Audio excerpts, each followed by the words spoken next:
Біз Тараз қаласы нөмірі 10 Наурыз балабақшасының тәрбиеленушісі Оразбек Исламхан және оның әкесі Орынбек Асылбек. Біздің отбасымызда еңбек ең үлкен құндылық. Біз шебер әке, еңбекқор бала байқауына қатысамыз. Балаға еңбекті әке өзінің іс арқылы көрсетеді.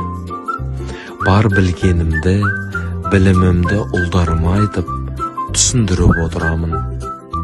Әр баланың бойындағы ерекше мінезбен бірге еңбек сүйгіштік қасиетін дамытуға бар күшімді саламын.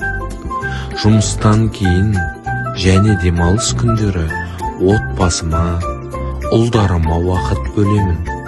Олардың жан-жақты болып өскенін қалаймын. Моторикасын дамытамын. Кітаптардан тың деректер оқып, білімге деген сүйіспеншілігін арттырудамын. Өмірге деген, еңбекке деген қызығушылығын арттыра отырып, мықты ұрпақ тәрбиелегім келеді. Аталарымыз кейінгі ұрпаққа жеті атасын білуді міндеттеген.